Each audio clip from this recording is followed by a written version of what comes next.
The presenting sponsor of Moon Tower Soccer is FVF Law. To find out what makes FVF a different kind of injury law firm, you can visit fvf.law. Hello friends, and thanks for listening to Moon Tower Soccer. We've got a bit of a light news week, but we still have a really fun show planned for you. We are going to cover a few pieces of Austin FC news. We're going to be joined by Trevor Allison to play a fun game to kind of fill some of this time during the World Cup break.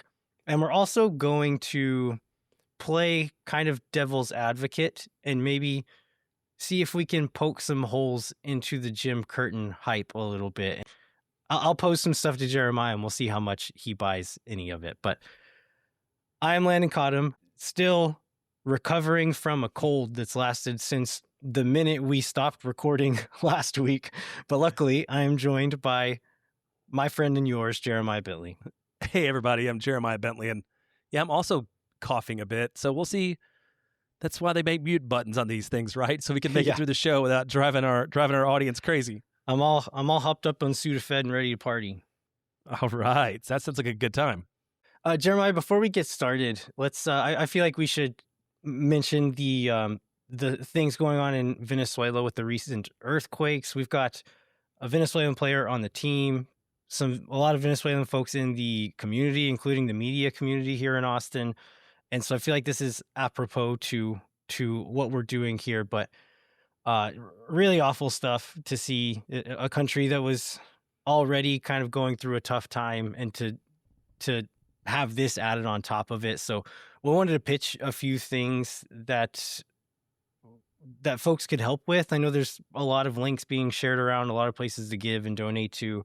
We're going to throw a couple of things into the show notes. I know World Central Kitchen is one I keep seeing shared. Doctors Without Borders is another thing where they'll provide medical care for things like this. If you find something else that speaks to you, great, do that. But we'll throw these into the show notes for convenience if you don't have anything else in mind. Yeah, it was a really terrible situation in that country. I don't think it's one of these things, like the numbers are just so big. It's like hard for me to comprehend like exactly what's going on. But certainly our thoughts are with anybody that is Venezuelan, knows a Venezuelan, loves a Venezuelan. Danny Pereira, as you pointed out, one of an Austin FC favorite is Venezuela. But yeah, we're just sending our thoughts to that community during this time. All right, let's move on to the news of the week. We have a few player-related things, but do you want to start with that, or do you want to go into my devil's advocate segment here, Jeremiah? Let's go to the devil's advocate, which I wrote as Landon curbs our enthusiasm, which I felt really, really witty about this afternoon. But yeah, let's go into that first, because I think the last couple of weeks we've talked a lot about Jim Curtin and everything that he brings to the table.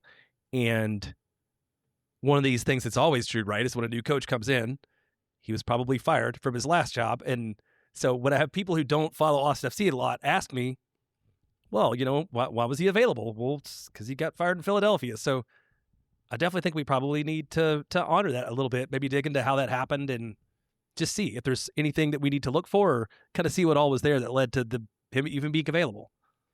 Yeah, so before we get into some of these points that I've compiled here, I think we should dig in a bit further to what went on when he got fired. And I think it'll set up some of these points a little bit more as we go through it. So I pulled a lot of this in some quotes from an ESPN article from Jeff Carlisle. And so that's where I got some of these quotes and facts here, and then from various other spots. But there were reports of discord between Jim Curtin and Ernst Tanner, the sporting director there, leading up to this, like throughout that whole year. And like whenever it finally happened that he did get fired, you would hear folks like Tom Bogert and others saying like, yeah, we'd kind of heard some of this stuff that they weren't really getting along. And after the firing, Tanner did a press conference, had given some quotes to some places. And one of the things that he cited was that Curtin had moved away from this pressing system, that Ernst Tanner was the one who implemented this in. It was not what Jim Curtin was doing there before he arrived. And so whenever what he perceived as Curtin moving away from that style slightly, that was part of what he didn't like to see. And then 2024, on top of that, went poorly. They did not make the playoffs for the first time in many years. The owner starts asking questions. Ernst Tanner points the finger at Jim Curtin and Of says, course. it's that guy. Yeah. And so there are some quotes from this Jeff Carlisle article, and these were anonymous sources, but Carlisle is a respected guy in the industry here, so I would never believe that he's making this up. I trust this guy is what I'm saying. One of the sources says, Tanner is clearly the issue internally. No loyalty, poor communicator, hardly around. There's hints from sources in this article saying that maybe Tanner had lost his understanding of the market a little bit. Some of his signings had stopped hitting. And then maybe he got a little bit cocky, and like especially into the years after Curtin, where they sold off a lot of talent and were just depending on youth prospects and kind of unknown foreign prospects to come in and fill those gaps. And they didn't do it in the same way that they were able to in seasons before. And so they were really successful the year after Curtin and then fell off a cliff the next year. And a lot of people point to this reason, just like they got a little bit cocky with their model and didn't reload in the same way that they had been able to in years before. And there's another quote here in this Jeff Carlisle article saying, it's just been an erosion of culture, complete erosion and increased mistrust. All the players would die for Curtin and can't stand Ernst. So all that to set up. Pretty bold. Yeah. I think there's a lot of, we've talked about this, right? Like everything in hindsight looks like Ernst Tanner, as far as like the relationship part of this goes, Ernst Tanner was the bad guy. But I think there's still reasons to look into this and like legitimate reasons to maybe be concerned about what Jim Curtin is bringing and whether or not it will work in Austin. And so I'm going to pitch a few points, and I think how we can handle is like you can tell me how much you buy it, like how much you're concerned by these things I'm bringing up. And if the answer is not at all, then great. But I think there might be some stuff here that is worth maybe being a little bit concerned about. So I think the first one, we've talked about this already a little bit, is this pressing style sustainable, period? And then also, is it sustainable in Austin with this heat? So we've seen where coaches come in and do this high pressing style. They either fade throughout the season. Jeremiah, you're a Liverpool fan, so you've seen this there as well. So fade throughout the season or fade over the span of a few seasons where you can get them on board to do it for 1 year, but maybe not 2 years in a row. And so what do you feel about that one? Well, I feel like that one, if you're going to do that, you kind of need to, you almost need to have like the LAFC model where you're also turning guys over, right? Because nobody's going to probably survive and thrive 5-6 years in a row for that kind of system. So you have to turn it over. I think the Heat is probably a very legitimate point, and I know that we're going to change the schedule and there's going to be fewer July games, allegedly, but I remember way back 2020, 2021 when Josh Wolf talked about, we're just going to use the ball to disorganize people and the Heat's going to be played on our side, and it feels like Austin never took advantage of the Heat. I think it's just a thing that's going to affect everybody. So I could see that being a concern for sure. Yeah, I've heard people within the club, both publicly and privately, say that we can say that we're going to try to use the Heat to our advantage, but I've heard these people say, like, I don't think it's been an advantage. I think it's hurt us, actually. Yeah, because you just can't get used to that kind of heat, and especially if you're like, I feel like Ruben Gabrielson was a very public hater of the summers in Austin. Like, especially if you come from somewhere like that, like you're not going to acclimate overnight for sure. One thing that in that 2024 season, especially, there were players who had kind of dropped off. Players who are really, really good, who had good seasons in years previous and then have had good seasons since then. But that 2024 season had a big drop off. And looking through kind of like what fans were saying and like local media were saying about it is that they didn't refresh. They didn't bring in that new blood. And that, like you were saying, like not turning those players over, that like, okay, I'm going to wring you dry for 1 season. I'll wring you dry for 2 seasons. And on that 3rd season, it's like, okay, man, I can't do this anymore. And there's a bit of a drop off. There are also some injuries. So I think there's a point in defense of Curtin there, where they missed Andre Blake for half of that year. I think ended up selling. I could be incorrect about this. They ended up selling Jose Martinez, their number 6 that season.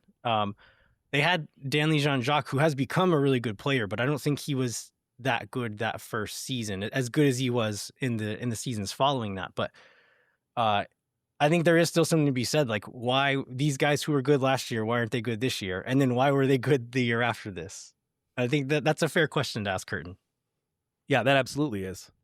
The next point is that Curtin tended to rely on a lot of the same players. He even said this in his press conference, his opening press conference here, that he liked to use a small group of players and kind of stick with the same guys over and over. Ernst Tanner, I think part of his complaints about Curtin, and then I saw some fan complaints about this as well, is that there were new players brought in 2024, and Curtin just didn't use them. I think to his defense, some of those guys have like still not really become difference makers for the Union, but some of them have. Christian Macagna was a player who, I think I'm getting that first name right, Macagna, the center back, who had a really good year the season after Curtin left. He was one of the guys that people were saying like, hey, why aren't we playing this kid? And then Ty Baribo, I believe, was slow to be worked in after they sold Julian Carranza. And so I think there is some track record there of like not bringing in the new guys and kind of sticking with the guys he knows and trusts. There's a track record there, but that feels like something that develops over time too, right? Because we don't know who his guys in Austin are going to be. We don't know if any of these guys in Austin are going to be his guys. And I mean, maybe once he finds them, he'll stick with them. I don't know. But he will eventually have guys, though, right? He will. I don't know. I feel like for me, if this is a problem 4 or 5 years from now, because he's got committed to guys and run them into the ground and not found replacements, like I'm willing to enjoy the next 4 or 5 years after the way the last few years have gone. This is another one that I've seen posed, and I think this one is really interesting, was the Union's success more to do with Ernst Tanner and their academy system, which Ernst Tanner was the one who kind of overhauled that academy system. They brought a lot of those academy players through. They found diamonds in the rough abroad. That was all at the front office. That was mostly to do with Ernst Tanner and his team. Curtin did really well to integrate those players, but you could see him not being able to replicate that in a different location, different infrastructure, different talent around him. For me, that one's a legitimate concern, and especially given that we know that the Austin FC Academy needs to be rebuilt. Basically, that whole infrastructure needs to be rebuilt from the ground up, right? There's not an existing pipeline that he gets to plug into right now, so then it becomes really heavily dependent upon the sporting director and them sharing their ideals and how they work together. And I guess, and then does that give you a little bit of concern about this quote that we think that Jim Curtin is going to be involved in the sporting director hire? Does it worry you a little bit that he would be one of the ones directing how the structure is going to go, to sort of give him what you said about Philadelphia? Yeah, that's a good point. You could see it going either way, right? Where, okay, you didn't get along with Tanner, but y'all did really good work together during that time. Like, yeah, would it be a bad thing if he just picks someone he likes, but it's not the right person for the job and not someone who's going to help him achieve what he did in Philadelphia too? So I don't know if I did a great job of trying to convince you not to be excited about Jim Curtin, because full disclosure, I'm pretty excited about Jim Curtin. Yeah, right. But it's good. It's always good to bring that different perspective. Yeah. So does this sway you at all? Like, where's your feelings before and after this conversation? Gosh, man, I mean, I'm still very excited for Jim Curtin to be here. There are some things that is probably true for every team that has a long-term success, about how much of it's the coach, how much of it's the sporting director, how much of it's the system, how much of it's catching guys at the right time in their career, right, and getting the right players from overseas. Like, there's so many factors that go into this. But I'm 100% sure that among the coach factors, like, Jim Curtin's the best that we've ever had in Austin. But I realize there are only 3 choices here at this point in time, but and I can't think of anybody that necessarily on paper would be better, so I'm still going to be very excited about it. Yeah, that's where I stand as well. We're just, it's an improvement over what we've had. I think that is a factual statement. And it's an improvement over what most teams have had or will have. I think the other thing is with all these quotes from Jeff Carlisle, from Tom Bogert, from all the folks in the know who know everyone in the league and all had takes after Jim Curtin got fired.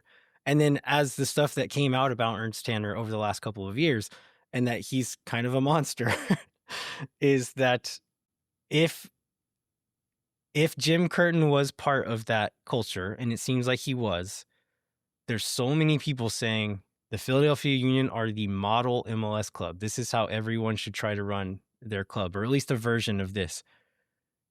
I believe Jim Curtin was part of that culture, part of building that culture. And if that culture changed, it changed for the worst in the way that Tanner was directing it. And I still believe that even if he wasn't the main driver or the main creator of that culture, he can bring some of it here with him. He was so integrated in it and did so much to bring those guys into that system that he can bring a little bit of that magic, a little bit of that knowledge here. And even if it's not all of it, some of it is still pretty good. Yes, I think that's exactly where I am standing on this too. Just it continues to depend on what else happens from here on out with the sporting director and the academy and everything else. But Austin's certainly a better place than they were going into the World Cup break, or a week before the World Cup break, when the wholesale changes came down. All right, we have a few other pieces of Austin FC news here. Jeremiah, where else do you want to go? Well, let's speculate on whether Shimmy Placheta will be announced soon. And you have a couple reasons why we think that that's quite likely true. Yeah, so I'm not sure who noticed this first, but I saw We Are Austin TV sharing pictures of this, but there was some photos online. I don't know if it was the Austin FC kit manager, if the club posted it, but there was a photo of him working on kit and like stamping some of the lettering onto it. And if you zoom in very close, you can see number 77, which is not means a player. Emiliano Rigoni is coming back. Yeah. Not a player, not a number that a current player wears. I don't think any second team players wear it either. So maybe that means it's Placheta coming in. But also, a friend of mine, Logan Okwan, noticed this fact that this week is when his contract is officially over. And so maybe that if that was a reason to wait to make the announcement that, okay, his contract is actually over now, we can do the official paperwork and announce him this week. So I don't think this is like a slam dunk. It's definitely happening, but there's enough little things coming up that I wouldn't be shocked to see him announced later this week. Yeah, with these friendlies coming up, now would be a great time for him to get announced and get to town and hopefully be able to get some game action in, which is maybe why they needed a jersey printed for him. Yeah, absolutely. Well, you know who else is in town? Mircea Uzuni, apparently. After we speculated that maybe he was going to spend the rest of his life in Albania. Was it on Tuesday, like the day that the last week's show came out, that we see a photo of him in Austin? It was. Okay. So he had apparently just been saving up all of his pictures from Albania and was just sharing them one at a time over the span of many days, because I think he posted one the day before we see a picture of him in training in Austin. Yeah, he did. So at least for now, I don't think this really changes whether we might see him sold this summer or not, but at least for now, Mircea Uzuni is back in Austin and participating with the club. All right, what else we got? Well, let's go to the Austin FC2 match yesterday. So, 2-0 victory. It's their 9th consecutive victory, which breaks the record for MLS Next Pro. No first team dude, so this is like a pretty young, although it's a little bit older than I thought. I was scrolling through all the guys that were in the starting lineup and, saw more 22s and 23s in terms of age than maybe I thought there would be, and not as many 19s and 20s, but still good win for them. Diego Barca wins MLS Pro Goal of the Week, so it's a good victory, but under a weird circumstance. Yeah, and before we move on to that, I want to say something about the first team guys missing. So Irvin Torres, Micah Burton, Riley Thomas have all been missing from this roster for the last couple of weeks. Audie Silva was out at the last home game and saw Irvin Torres at the game and asked Irvin why he wasn't playing, and he said that it's to do with like first team restrictions. So I think because they're like on a mandatory break, that they're not allowed to be playing games during this time for whatever reason. I don't know if there's other teams who are experiencing that same thing, or I didn't dig deep enough to that, but I thought that was interesting. But that is where some of the youth has gone, where Irvin is 18, 19. Micah Burton, I think, is 19 or 20. And those two guys do play a lot for that team. So that is some of the youth out. But there is still Eric Feliciano started again. Mo Badawia got minutes in this game. So there is still youth in this team, and definitely more than there was on that 2023 team. For sure. Yeah. And then do you want to talk about this? So the game's going on for what, 30 minutes? Maybe? Is that about how long it was? Yeah, between 30 and 40. I don't remember the exact mark. Yeah, 0-0. And then and then everybody clears out, and you end up reading online that there was like or on social media and stuff, that there was a shooting like across the street, and everybody heard it in the stadium. They cleared the stands, they cleared the players. It was really kind of scary for a little while because you couldn't tell from what you saw where it was happening. Like, was it in the stadium? Was it across the street? What was going on? It's a really surreal scene that ended up having the game suspended for a while. Yeah, it was crazy. The first reports coming from the stadium, I think it seemed like people in the stadium thought that the shooting was happening inside of the stadium, which was super scary for that little stretch of time. And then it comes out that it was a shooting across the street, that there was an injured person. The suspects were arrested and all that. Everything in the stadium ended up being fine, but super scary. And the players having to clear out, and fans were sheltering in the stadium as well. So really crazy little run of events there.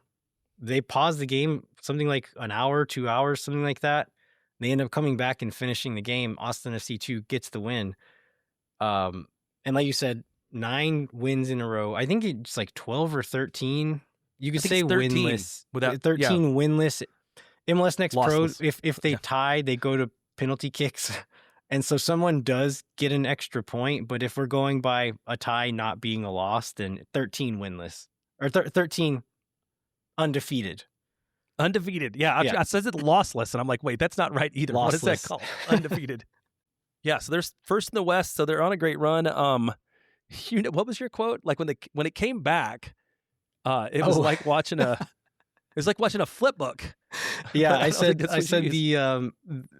the frame rate was something like that of a Thomas Edison invention or something like that. But it was what I think happened is maybe the camera operator, I don't know, they were using like a field side camera like you might see for an MLS game. And then when it came back, they were high up, like a tactical view, and it was very grainy, like very low frame rate. And my guess is this is like the tactical cam that St. Louis City uses for games, because they really only need like freeze frames. They don't need it to be super high resolution. And I loved that angle. I wish I could watch all games at that angle, but maybe at a slightly higher resolution and frame rate. Yeah, absolutely. Is anything else on that game that you want to talk about? That kind of covers it for me. I don't think so. It's super cool to see them continue that success. I want to see some of these other guys get back in the mix, and so it is a slightly younger lineup, but super exciting to see Mo Badawia, Eric Feliciano continue to get minutes, continue to be really key players of the game. Had you watched Feliciano play before? I had not. I hadn't watched much of him this year. The kid is saucy. Like I would like to see him maybe get more involved in games. I don't think it's a him thing. I think it's just kind of a game model thing. But also, you don't want to ask a 16-year-old to carry too much weight on his shoulders. But every once in a while, he touches the ball in a way, or like takes a little step around someone, or hits a shot, and just like, whoa, this, like, he's special. There's something in there. And then I forgot. I did love the what's the guy's name? Vlad the Impaler. The kid that came in and scored. Don Chutu, yes. Just to tease a little bit of what we're gonna do with Trevor. Like, that's a name that I just love, and I'm so glad to see him get in again. I think like 25 minutes, and then score the second goal. Yeah. Let's talk about these friendlies here, Jeremiah. So the first of these 3 closed door friendlies is happening this week. Is it on Friday? Is that when the first one is? Yes. Yeah, it's on Friday.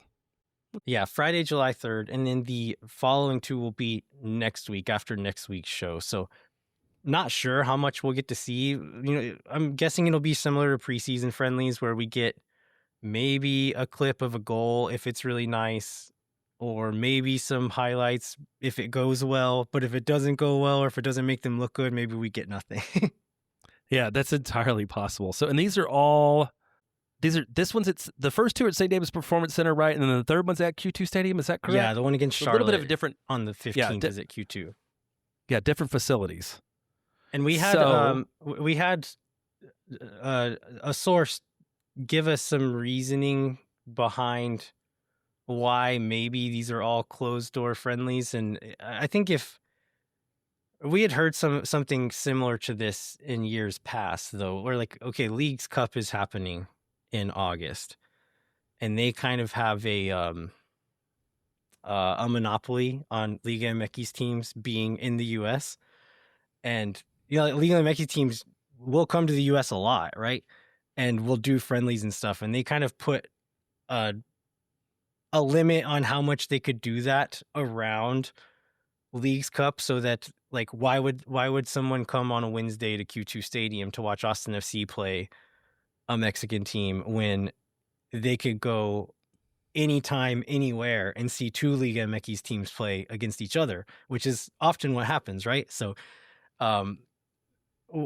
whether you like that or not, I think that is probably the reason why this friendly specifically is not open to the public, is because they don't want to take attention away from Leagues Cup, essentially. Yeah, love it or not, it makes sense. And what I mean by that is like MLS and Leagues Cup and Liga MX. Like, I don't know that Austin FC necessarily has anything to do with it. I'm sure they would like to open the doors and make money off of games if they could. But yeah, that's the reality of Leagues Cup. All right, I think that is all the news for this week, but we still have more show for you. We have our friend Trevor Allison, Turbo Trevor, from Questions you've heard on the show before. He put together a game for us. I'm calling it Turbo Trevor's Name Game. We actually already recorded it, so we know it's a lot of fun. We really enjoyed it. I didn't know what to expect. Yeah, we appreciate Trevor for coming on and doing it, but hang tight. I think you will also enjoy it.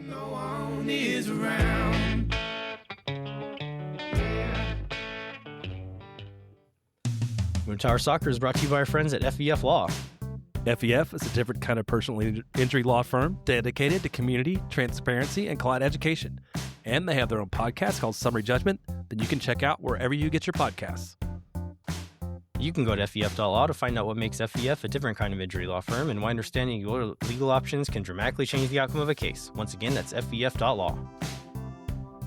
Amplify Credit Union is a member-owned financial cooperative that served the needs of Central Texans for over 5 decades. As a credit union, Amplify has no shareholders or parent companies. That means more of your money stays in the community. Amplify has been the home of fee-free banking since 2022.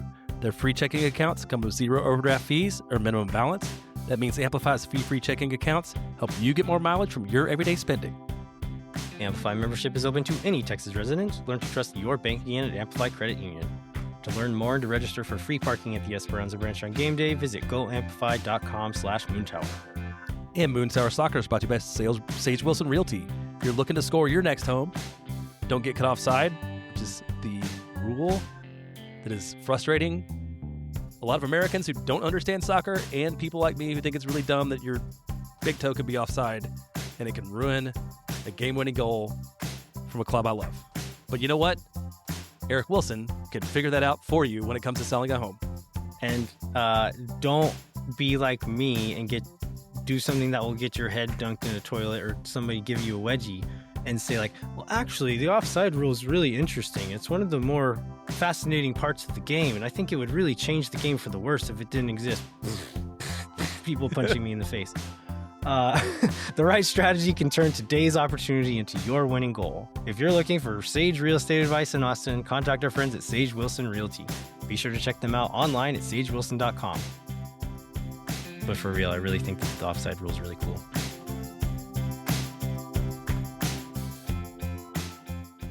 All right, we are back, and we are joined by Trevor Allison for...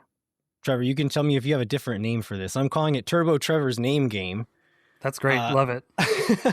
Trevor, you and I have met online initially through some fellow soccer nerds, and then have met in real life since then. You sat with me at a recent Austin FC game. But this group that we know each other through is, I feel like we're all on a spectrum of nerds. What kind of nerd would you call yourself? Do you identify as a specific type of nerd within this group? I kind of a little bit of everything, but I'm also kind of an extraneous soccer detail nerd.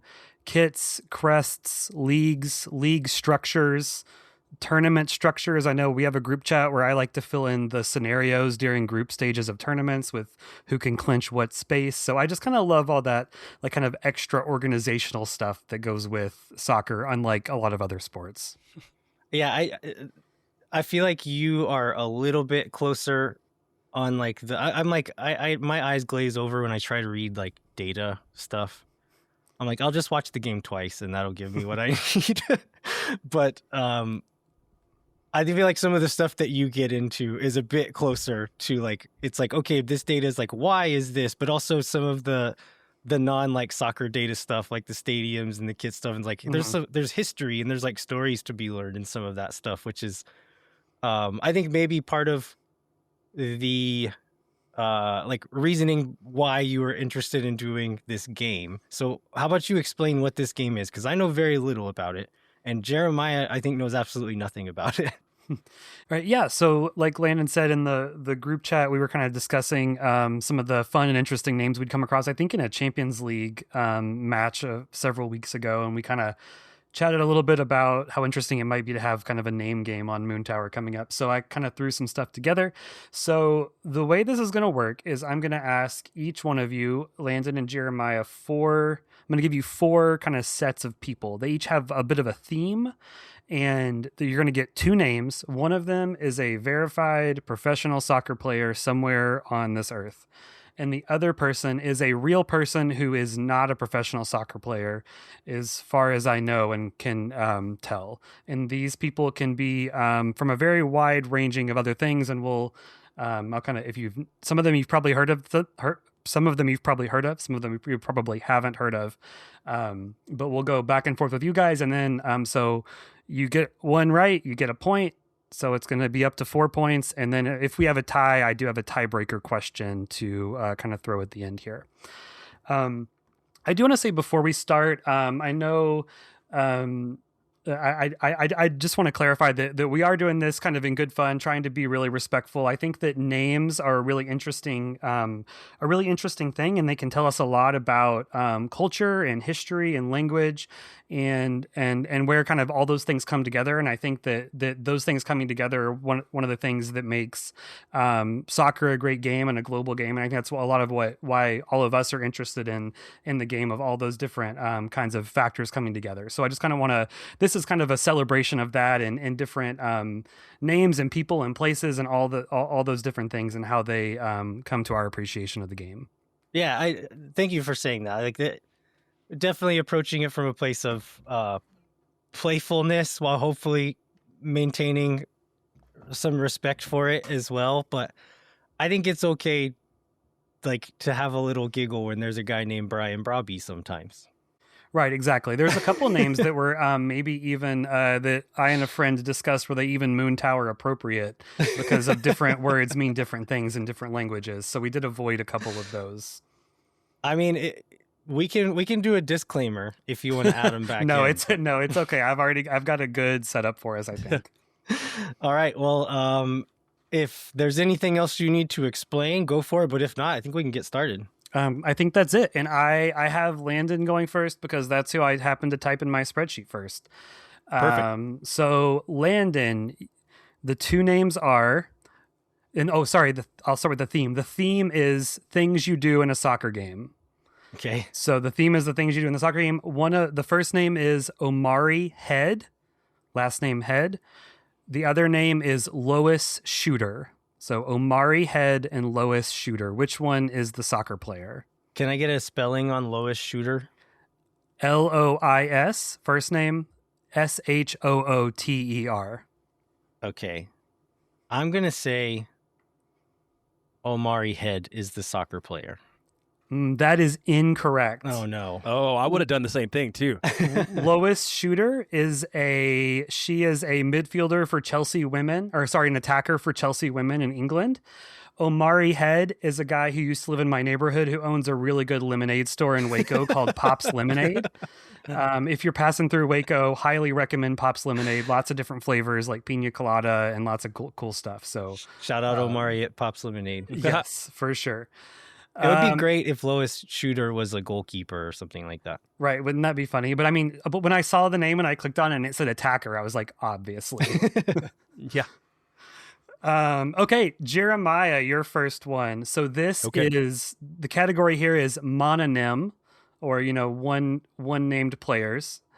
Your options are Natan, Natan, or Pentagon Jr. Oh, wow. Landon, when you asked the question, it felt a little bit like the spelling bees from high school, right? Like, can I get a spelling? Can you use it in a sentence? Yeah, can you use it in a sentence? Do you have a synonym? Wait, what's the second? I want it to be the second one, but tell me that one again. The first one is Natan. The second one is Pentagon Jr. It's got to be. I want it to be Pentagon Jr. Let's go with that. That is incorrect. Pentagon Jr. is a luchador for WWE Raw. I was gonna guess rapper. Right. I liked the junior because it definitely had the Brazilian feel with the mononym there. But in fact, the correct answer is Natan, who is a Brazilian center back who plays for Real Betis in La Liga in Spain. This is a different one than the one that used to play for the Earthquakes, right? Right. I believe because he had an H in his name. I believe so, but it was still pronounced Natan, right? The Portuguese, yes. But this is Natan, yes. Okay, first round done. No one has any points. Let's see what we can do in the second round. Great start. All right, Landon, your category is comic books and a little bit of a soccer flair to the first one too, or to the next one too. So your first option is Elizabeth Marvel. Your second option is Kick Groot. Kick Groot?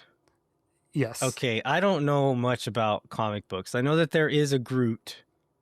And I know that there are actually people named Marvel at somewhere in this universe. But indeed, yes.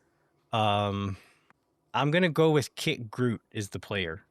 That is correct. All right. He is a Dutch center back who plays for Noordwijk in the Tweede Divisie, which is probably not how you pronounce that, but it's the second division in the Netherlands. Tweede Divisie, something like that. Yes. That was where I was putting my hope, was that it was a Dutch name. Yes. Elizabeth Marvel is an actress who is in Mrs. Davis and House of Cards, among other things. All right. And I'll throw a plug for Mrs. Davis, one of the most underappreciated fun shows of the last few years. Okay, Jeremiah, your category is sounds like a Star Wars name. And your first one is Jarell Hato. Your second option is Tony Thebo. Those are very Star Wars sounding. I'm going to say Jarell Hato is a real soccer player. You are correct. He plays for Chelsea. He is Dutch and he is a left back. How do you spell that last name? Hato. All right. Hato, I'm not actually sure on that one, but either way, it sounds Star Wars, I think. Tony Thebo is an old-timey Central Texas baseball player that I came across a while back. I don't remember how, but... man, the old-school baseball names are the best. Right, they are, yeah. Yes. Well, you were just talking about some off-color names. I was just looking at some of those today from baseball names, and the two that always stick with me are Randy Johnson and Rusty Kuntz. So, like, if you... Yes, those aren't too bad. Maybe your soccer names aren't either. Right. I guess that's true.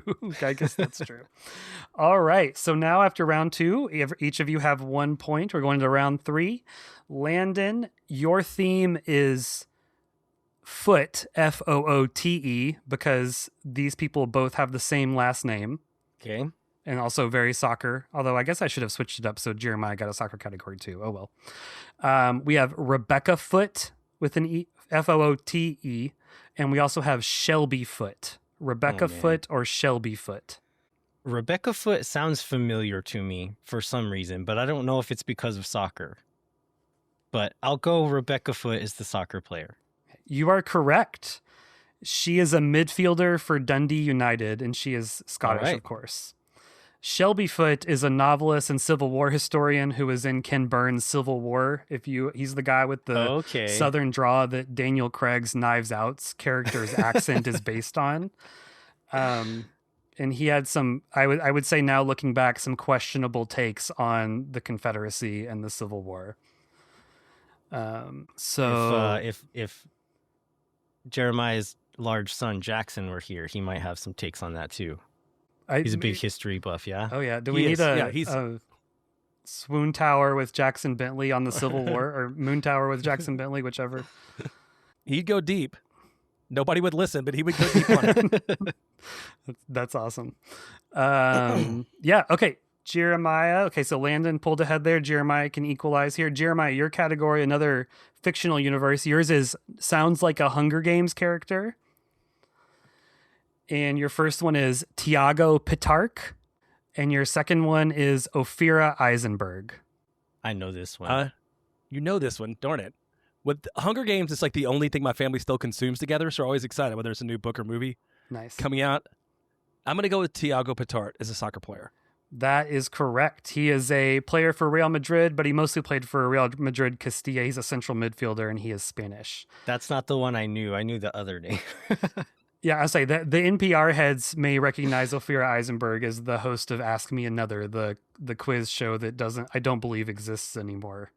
And I believe she's also a comedian. I remember the outgoing credits, they used to do their names in anagrams. Yeah, and hers was Her Ripe Begonias, which is an amazing anagram, I think. All right, so now it is 2-2 going into the final round. This is a very specific category, Landon. It is first name, adjective, second name, men's name, nickname. Okay. So this will make sense in a second. So your options are Wisdom Mike or Sovereign Bill. Oh, no. Wisdom Mike. Sovereign Bill. Oh. Wisdom Mike sounds like it could be... How many rounds are left? This is the last round. I keep wanting to reference other names, but I don't want to steal any of your ones. But I feel like I'll be safe here. But Haiti always has some really interesting names. I would like to do a deeper dive on kind of the origins of some of these names. Yes. But Wisdom Mike sounds like he could be on the Haitian national team. Okay, that is correct that it is a soccer player, but he is a U19 player for Bayern in Germany. Do you know where he's from? He has German nationality on FOTMOB, but he could have family ties somewhere else, right. Obviously. Okay. Sovereign Bill is a voice actor who voices Molly of Denali on PBS Kids. One of the favorites in our house with my 3 daughters. We love Molly of Denali. I really hope that is a given name and not a stage name. Right. Yes, it's really cool. A really cool name. All right. So Jeremiah, you're going to need to get this one right and then win the tiebreaker if you have any hope of getting ahead of Landon here. Your category for the last one is very British name. And it is Simon Paisley Day or Jack Hinchelwood. I'm going to say Jack Hinchelwood is a soccer player. You're correct. He plays for Brighton and Hove. He is a attacking midfielder. So we are all tied up. Simon Paisley Day is a British character actor who's in Sherlock and Star Wars and stuff like that. He looks like a guy who would play a rebel general in Star Wars. So you know what that looks like. All right. So that means we are 3-3 at the end of our questions here. So we have a tiebreaker. So what you're going to do is you are going to, so this, what I did is I looked up the person with the longest last name in the history of professional soccer. Oh, wow. As far as the people of the internet could find, I guess.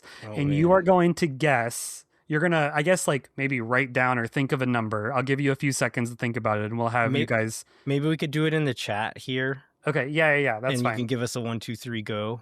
Yeah. I'll give you a 1, 2, 3, go. You're gonna guess how many letters is the longest last name of a player in professional soccer history.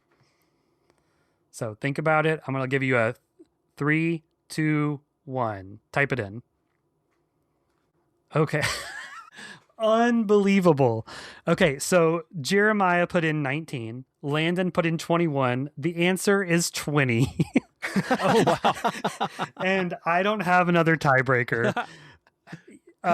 Here, wait, quick tiebreaker. I want you no. Well, how about this? Guess which confederation or continent this player is from. We'll do that. You can put that in the chat, and whoever gets closest geographically, as decided by me, you can do that. So I'll count down from 3 again. Hold on. Give me a second to get a thing in before. Confederation or continent is. I mean, those are whichever, however you want to put it. I don't remember the names of them, but if you get, we'll know what you mean. Yeah. For sure. So put that in. You have to. Okay, I'm ready. So you can tell us to go whenever you're ready. Okay, 3, 2, 1. Type it in. Oh shoot! Type the same one. We both guessed Asia. Okay, can we? You know what? Was that right? No, it's not. This player. Let's go again. Okay, that's fine. That's fine. Let's go. Yeah, let's go again. Okay, ready? 3, 2, 1, go. God damn it! Oh, sorry, I forgot we both guessed Europe this time. Okay, not enough options. Okay. Let's say we can just say Price is Right rules, and I went over, and Jeremiah wins. Okay, that's fine. I was going to give you my treatise about how ties are a natural way to resolve a game, and more American sports should have ties, so ties are okay. But yeah, we can say that Jeremiah is the winner. So I will tell you, the name is Jan. First name, Jan, he's Dutch. Last name, Vinegar of Hesselink. Oh, yeah. And if you look up the pictures of his jersey from Hull City, it's very funny because it wraps like all the way around the number. So it's a really cool like visual on the back of his jersey with that classic Premier League font and everything. Wait, what's my prize? Your prize is satisfaction of a job well done. I'll send you the link to my full name list, and you can see all the options. This was a lot of fun, Trevor. Do y'all have any favorite World Cup names? I already dropped one of mine in Brian Brobby. That just makes me smile every time I hear it. Yeah, the Norwegian winger who plays for maybe Man City and has been loaned, but Oscar Bob. That one always just kind of makes me take a double take. It's a really interesting name, I think. Do you have any, Jeremiah? Yeah, I don't have a great one that no. One of the coolest ones is, I mentioned Haiti before, but in English it sounds pretty good. Martin Experience. But whenever you throw the French on there, the Martin Experience, that's great. Yes. Yeah, I think the Haitian names are a really cool example of like different languages and cultures kind of coming together. Yeah. And that's what they're just so like they all sound so cool. What's the guy from Dallas? Is it Louisius Deedson or something like that? And then the team that the Haitian team that beat Austin in the CONCACAF Champions League. What were they called? Violette. Yep. They had some great names there too. I think Wodinsky Pierre was one of them. I might be getting the last name wrong, but they had some other really good ones too. Yep. Really cool. All right. Well, Trevor, this was a lot of fun. Thank you so much for jumping on. I know last minute I didn't give you a ton of heads up on this, just a couple of days. So we really appreciate you taking the time and throwing this together and helping us fill some air on a very slow news week. Yeah, sure. Yeah, no worries. This was a lot of fun. I really enjoyed it. Do you have anything to promote? No, not really. I am on Blue Sky very occasionally at Turbo Trevor. And I used to sometimes post links to things I would blog, but I haven't done that in a while because I've been busy. I say things I would blog, like Austin FC related things, just some kind of like statistical deep dives and stuff that I can't do anymore because FBref lost all the good stats. Oh yeah. So R.I.P. Anyway, yeah, I don't really have anything to plug. I'm just a regular guy, mostly talking about soccer. All right. Well, you can often hear Trevor's questions on this show, which you send in great ones. So we always enjoy answering those, but Thanks again, buddy. It's good to see you. Hope to see you again in real life soon, and Yep. we'll catch you later. Yep. All right. Thanks, guys. All right. We want to thank Trevor one more time. Thanks so much for joining us again this week. We'd like to remind you to rate, review, and subscribe wherever you get your podcasts. Come find us on Instagram. We'll be back next week to cover whatever the Austin FC world throws at us. Hopefully that is something big and interesting, but if not, we'll figure something out and we'll still have a good time. Until then, I'm Landon and Jeremiah. I'm Jeremiah Bentley. We'll catch you next time.